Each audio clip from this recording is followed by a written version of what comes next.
Huwag na tayong magpatumpik-tumpik pa, kumbatsero. Aha. Dahil matagal na tayong hindi nakakakita ng isang dalaginding na pwedeng sabihin sa atin na walk up like this. Wow, talaga. Walk up like this. Aha. Oo, sino ba siya?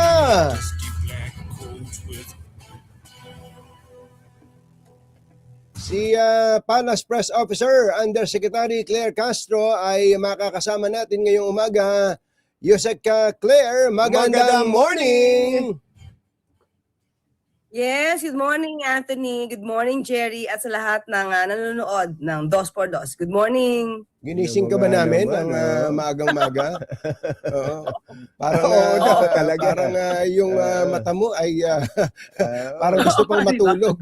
Parang gusto pang matulog. Oo. Kaya nga eh. Well, salamat sa pagpapaunlak mo sa aming imbitasyon. Una-una, alam naman namin na nasusubaybayan nito itong pambungad namin na balita may kinalaman sa impeachment complaint laban sa Pangulo. Ano sabi ni Presidente dito? Nagkausap na ba kayo? Ako personally hindi ko pa nakausap ang Pangulo pero nakarating na sa atin kung ano ba yung kanyang naramdaman. Sabi nga natin even before sa briefing kahapon, inaasahan to dahil naman iningay na ito ni Congressman Erice. Oo. Okay, sinabi niya nilapitan siya, di umano ng supporter ng Vice Presidente para i-endorso yung impeachment complaint na inilalatag laban sa Pangulo. So hindi na ito siguro nakakataka na pero magsasampa talaga. Oo. Pero ayon naman sa Pangulo, even before, siya ay kumikilala ng konstitusyon, ginagalang niya ang due process, ginagalang niya ang proseso. So kung ano ang magaganap, ito naman ay tatanggapin ng Pangulo. Pero sabi nga nila, ang impeachment ay it's a political process rather than legal. Ito po ay paramihan ng bilang. Kakampi. Kampihan. Paramihan ng kakampi. Kaya lang, nabanggit mo yung pangalang Egay Erice. Sabi ni Congressman Erice, mukhang nagdududa daw siya dito eh. Parang ito ay para mabakuran ng 1-year bar rule ang Pangulo na nagsampa ng isang kasong ang tingin nila mahina. Siguro yun ang kanyang opinion. Actually, Anthony, no, hindi ko pa nakikita. Ako personally, hindi ko pa nakikita yung laman ng complaint. At hindi pa rin nababasa ito ng Pangulo. Pero pinakita naman kasi yung grounds eh. Inisa-isa yung grounds. Pero yung paano idinitalya ito, hindi pa natin alam. Kataka-taka. Siguro kataka-taka rin siya yung nilapitan ng mga supporters ng DDS. Hindi ba kataka-taka kaya yung ganun? Dami-dami mga issues na pwede kasi sagutin. Pero kilala niya na background check niyo na ba, Attorney Claire, Yusek, itong si Attorney Andre De Jesus, kung sino ito, ano background niya, anong personality niya para mag-file ng ganitong complaints laban sa Pangulo? Ako personally hindi pa Ako hindi pa dahil kahapon lang ito sinampa. Ang nakita ko lang kasi yung party list. Yun lang yung nakita ko na may isa siya sa mga pangalan na nabanggit lang ng ICI. So yun lang yung pagkakaalam natin. Ang binabanggit dito kay Attorney Andre De Jesus, ito daw ay nakababag na dati nung yung friend si Attorney Glenn Chong before. So parang kaya ganun nila tinitingnan eh. Kaaway ni Glenn Chong na supposedly isang DDS. Tapos ang description pa dito kay Attorney Andre De Jesus ay tagapagtanggol ni First Lady Lisa Araneta Marcos. Kaya tinitingnan nila na parang ito'y moro-morong filing lamang, Yusek. Ang gusto ko kasi malaman, Anthony, no? Kasi hindi ko naman pa nakausap ang First Lady patungkol dyan. Isinampa niya ba yung disbarment na nire-represent niya ang First Lady o he just filed it on his own? Oo, kasi marami naman nagsasampa ng disbarment pero hindi naman nila kliyente yung nagiging subject matter. So yun lang yung gusto ko malaman kasi ang First Lady sa aking pagkakaalam hindi siya nagsasampa ng kaso eh. So, Sa aking pagkakaalam. buti klaruhin natin yun. So, are you saying, Yusek Claire, na si Attorney Andre De Jesus ay hindi hindi abogado ni First Lady Lisa Araneta Marcos? Yun nga kasi yung gusto ko malaman. Ako tuloy sabi ko, hindi pa kami nagkakausap ni First Lady. Ang gusto ko lang si malaman, kung sinampahan niya ba ito nang nirepresent niya yung First Lady or nag-file siya nito on his own. Kasi anybody can file at department pag may nakikita kang maling ginagawa ng lawyer. So yun lang yung gusto kong malaman. Kasi ako, Anthony and Jerry, hindi ko talaga alam kung nirepresent niya ba yung First Lady sa disbarment case. Eto, may naging statement na pala ito si Attorney De Jesus na yung kanya daw ginawa, his actions are not guided by political affiliation or partisan interest, and that he not aligned with any political color. Ang gusto lang daw niya, his sole motivation in filing the impeachment complaint is to bring forward issues that have long been discussed in podcast, television programs, and public forums. Yun lang daw. Wala daw, hindi daw siya connected sa kahit kanino. sino. Kahit kanino. Pero yun naman pala po nag-ano naman pala siya, nagliwanag naman siya kasi ako sabi ko personally hindi ko pa talaga alam kasi hindi ko pa nakausap si First Lady patungkol dyan. Yung pong nag-file ng impeachment, ay nag-endorse si Congressman Jerny Nisay. Ano sabi niyo? Isa siya sa mga nasa listahan nabanggit na ICI. Kontratista contractor ng na nabanggit sa ICI. Is it relevant and material, Your Honor? Yung pagiging contractor niya? Overruled. Hindi ko alam kasi yun lang yung nakita ko sa news nung nasama yung pangalan niya, wala akong ibang nakita kundi yun lang. So kung konektado to sa flood control project, hindi natin alam. So yun lang yung madidescribe ko sa nag-endorso ng party list. Kasi sa mahigit 300 na mga kongresista, itong nandun pa sa listahan ng mga contractor ang nag-endorse. Kaya nga tinatanong namin, bagamat pasay na yung relevance and materiality ng ginawa niya, tinanong ko pa rin, meron nga kayang connection dun yun. Nasaktan ba siya dahil kinasuhan siya sa ombudsman, kaya siya rumeres back ngayon to divert the issue? Pwede, can be. Kaya lang hindi kasi ako makakapagsabi kung ano yung intention nila Kung ang intention ni Attorney Andre De Jesus, para sa katotohanan at siya naman ay inendorso ng sinasabing party list, siguro siya din ay para sa katotohanan. At ang Pangulo din naman na pag nagkataon, para rin sa katotohanan. So, pareho lang yan. Ito naman para rin sa taong bayan. Para maliwanagan na yan once and for all. Na, although dati na natin ito napaliwanag, dati na natin ito nasagot, pero pabalik-balik pa rin yung issue na ito. Ang standard po dyan, Attorney Claire, Yusek Claire, ay, di ba, i-refer yan sa Committee on Justice, ano? Ilalagay sa order of business, i-refer sa Committee on Justice. Nagsalita na si Speaker Faustino D, yung iba pang mga leader ng Kongreso na wala silang nakikitang batayan, but it is incumbent upon them to act on the complaint. So, pag nakarating po sa Committee on Justice, magkakaroon ng determination yan on whether the complaint is sufficient in form and in substance. Ready ba kayo na bulat-latin tong lahat ng ito? Halimbawa, yung tanong na nagda-drugs ba ang Pangulo? Gusto nyo bang talakayin yun ng Committee on Justice? Unang-una, siyempre tignan mo nila kung tama ba yung form na yan. Ako kasi sabi ko ako hindi ko pa nakita. So kung papasok man at pag-uusapan na talaga yung substance nito, even before naman, Jerry, itong issue na to, matagal na namin itong napag-usapan. So kung yan ang mga grounds nila, madali naman itong mapasinungalingan. Madali itong mapasinungalingan ng Pangulo. Pero kung dadaan sa proseso talaga to, igagalang to ng Pangulo. Yun yung isa, yung isang binabanggit. Pangalawa, yung hindi niya pag-veto sa anyay mga unconstitutional provisions ng budget. Ang unang-una, matatawag ba natin yung breach of trust? Betrayal of trust? So, makikita natin, sabi nga natin, lalo-lalo na noong 2025, pinag-ingatan ng Pangulo yung budget. Hindi ba siya pa yung nagpasimula ng investigasyon?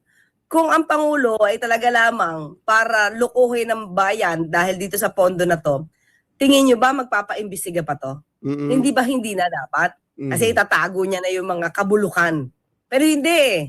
Kahit maapektuhan yung kanyang administrasyon, kahit maapektuhan ng kahit papaano yung ekonomiya, ang pinili ng Pangulo ay linisin ang gobyerno. Paunti-unti, linisin mula sa corrupt officials. So, yung pa ba ang sasabihin natin na may betrayal of public trust? So, mahirap na patunayan ito eh. Dahil mismo ang Pangulo, sinabi niya, ang pondo na yan, DBM, dapat may conditional implementation. FLR, for later release yan. Kapag hindi na patunayan na dapat na ibigay ang pondo, huwag ibigay ang pondo. Kaya nga maraming umaray. Diba? Maraming umaray. Kahit nga yung kanyang kapatid, umaray eh. Pati pala yung creation ng Independent Commission for Infrastructure ay binanggit. Pati yung inutos daw yung pagkidnap kay dating Pangulong Rodrigo Duterte. So sinasabi niyo, Yusek Claire, hindi ito ikinababahala ng palasyo, itong impeachment complaint na ito? Ayoko namang sabihin na hindi ikinababahala. Pero ang Pangulo kasi ay ready dahil alam niya at alam namin at alam ng karamihan sa atin. Ang Pangulo nagtatrabaho o ma-action na naaayon naman sa konstitusyon at naaayon sa batas. Hindi naman siya susuway sa batas at kaya alam namin na kakayanin naman na ipaliwanag sa taong bayan kung ano itong mga issues na ito. Ito pala yung statement ni Congressman Egay Erice. That the 4-page complaint filed by Attorney Andre De Jesus can be easily dismissed as it lacks form and substance. Yan ang sinabi ni Attorney Egay Erice. Salamat kung nagpapaka-abogado na siya sa Pangulo. Ngayon pala. Salamat sa iyo, Congressman Egay. Hindi yung nag-aabogado sa Pangulo eh. Pero ang sinasabi niya doon, ito ay ipinail para magkaroon na kaagad ng protection, yung 1-year bar. Si Kondo po, si Attorney Andre De Jesus, he describes Attorney Andre De Jesus as someone who is who used to defend the First Lady and now is complaining against the President. From defender to complainant. Hindi ko masasabi yan. Talaga, actually, kaya nga gusto ko alamin muna Sige nga. kung yan ba mismo ay inutusan ng First Lady na siya i-represent sa isang disbarment case. So, ibahin natin yun, ha? Wag na niya munang intrigahin. Kahit siya yung nilapitan ng mga DDS, wag siya munang mang-intriga dito sa ginagawa ng ibang tao. But sa atin, kung ano man yan, sa atin, ang focus natin, kung ano yung proseso, kung ano yung impeachment complaint at kailangan sagutin yan. Yun lang yung sa atin. Para mo naman sinasabi, Yusek Claire, na intrigero to si Congressman Erice. Ay, sorry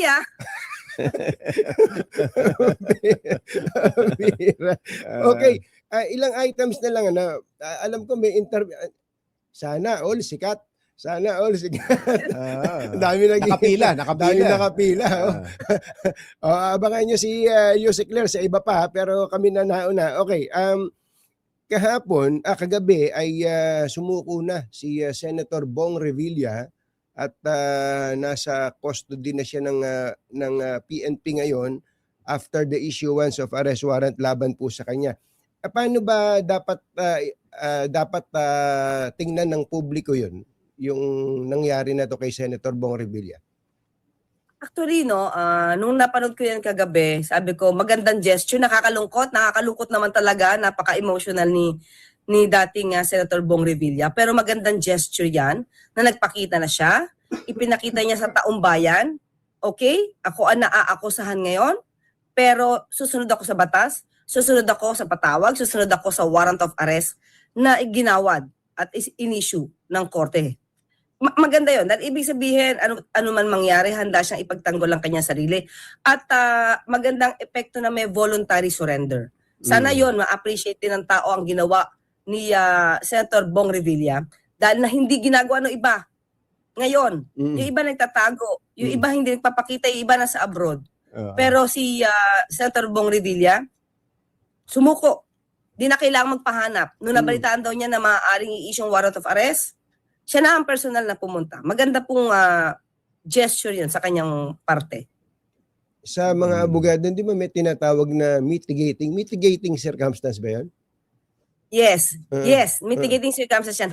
Pag na-consider na na-convict siya, pag na-convict. So ayoko namang isipin na mitigating circumstance siya ngayon, dahil ayoko naman sabihin mako-convict siya.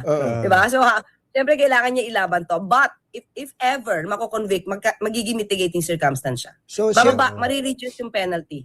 Alam nyo, sinisingil kayo ng taong bayan tungkol dun sa bago magpasko no? So do you consider Senator Bong Revilla as one of the big fishes? Pwede, opo. Senador po siya Sino pa ba susunod? Meron pa ba? Ayoko sabihin.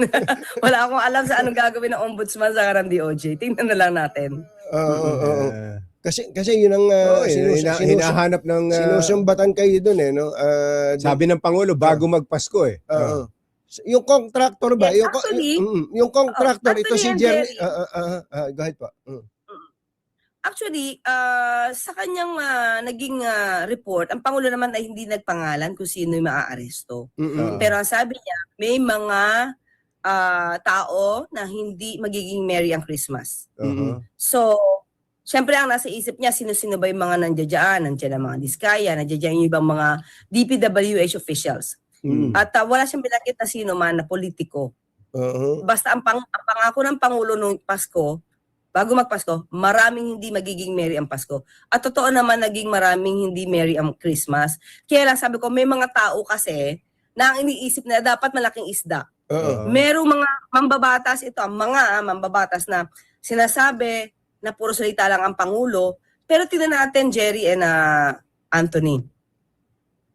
Hindi ba sa sa ilang buwan pa lamang, ang dami na nangyari. May mga napakulong, marami na na-issue ng warrant of arrest, may mga na-issue na ang Court of Appeals para sa pag-freeze ng assets, maraming kinasuhan ng BIR. So, marami na sasakyan na benta ng Bureau of Customs. So, marami na nangyari, pero ang titignan lang nila, yung sasabing pagkukulang ng Pangulo na sa ating paningin ay walang pagkukulang. Dahil ang proseso, Jerry, hindi naman ito nakukuha sa isang araw lang, 2 araw lang. Kaya nga yung iba dyan, ng mga mamabatas, yung iba abogado pa, para ba sasabi, ang bagal-bagal, tanong natin, kasi trial lawyer ako Anthony and Jerry, alam niyo naman yan. Hindi ganon kabilis, agad-agad magsampa ng kaso. Hindi ganon kabilis, agad-agad makapaggawa ng resolution para isampa yung kaso sa korte. So hindi ko na alam bakit, nag-trial lawyer ba kayo para hindi nyo malaman na ang proseso ay hindi ganun kabilis? Hindi ganun kabilis na para bang mamadaliin mo just for the sake of optics na kailangan may mapakulong, kailangan na may masampan. Inaaral ito kasi once on the part of the DPWH and ICI, ang dami nilang nirekomenda. Kung di ako nagkakamali, 67. So, pag sinabi mo, pag ito binigay mo at sinumiti mo sa ombudsman, ang ombudsman na ngayon, ang mayroong obligasyon sa tao na aralin agad to at bigyan ng resolution para it's either recommendation to file or to dismiss the case. So, ang tandaan natin, ako, Jerry and Anthony, hindi naman biro ang mag-aral ng bulto-bultong dokumento. Kaya doon sa iba mga mambabatas na sa amin na iinip sila, itry nyo po na kayo ang maging, kahit na maging prosecutor na lang, investigating prosecutor, kung gaano ba katagal para mag-aral, kung gaano ba kabilis para magsampa ng kaso, hindi po to basta-basta, hindi po to nilalaro. So yun yung payo natin sa mga mababatas na naninira pa, nasasabihin na ang bagal-bagal. Proseso po tayo dito, hindi po tayo laro lamang. Yan, narinig nyo yung payo. Magpayo nga kayo! Ayun,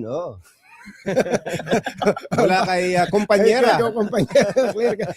Kumusta pala kayo ni Kong Angel Palmones? Yes. Oo, Hindi si raw kayo boss nagpapa-interview sa kanya. Hindi raw kayo nagpapa-interview sa Hindi niya kanya. ako nakalimutan niya na ako.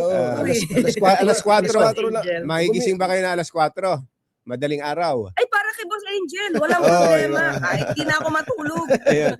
Ay, teka, panghuli na lang. Itong kay dating Secretary Manny Bonoan, ay isa sa mga unang pinili ng Pangulo yan para makasama niya sa gabinete. Ngayon, siya ang napupunteriya dito sa issue ng flood control. Lalo na doon sa mga ano tawag doon, yung mga coordinates, mga yung grid coordinates. na mga maling coordinates na sinubmit sa pangulo mismo para maging basihan ng mga kaso. Anong naging reaksyon ng pangulo dito sa mga lumabas na impormasyon na ito, Yusek? Of course, ang Pangulo, kapag ka naman nalaman niya na siya ay niloloko, hindi yun maganda. Hindi maganda sa pakiramdam yun. Dahil ikaw bilang Pangulo, nagtiwala ka, nagbigay ka ng, kumbaga, yung 100% mong pagtitiwala dahil ikaw yung miyembro ng gabinete niya, hindi maganda kung siya'y lolokohin. Pero dito kasi, syempre, nadinig naman natin kung ano yung sinabi ni Secretary Manny Bonoan na parang siya mismo ay naloko din. So, i-weigh din naman yan ng Pangulo at hindi naman agad ito magbibigay ng kanyang judgment eh. Hindi naman agad-agad ito maninisi o maiinis sa isang tao. Kailangan pa rin niyang i-weigh. Ano ba yung nangyari? Although nadinig niya na parang siya naloko dahil nagtiwala din lumalabas na nagtiwala sa Secretary Manny Bonoan, pero bilang miyembro ng kabinete, obligasyon niya kasi talaga malaman eh. Para pag nag-report ka sa Pangulo, dapat alam mo. Yung command responsibility. Kaya lang, siyempre, babagsak din yung sa dulo. The buck stops here. Doon sa Pangulo na mismo yung dulo eh. Na siyang tumanggap ng mga maling report na yon.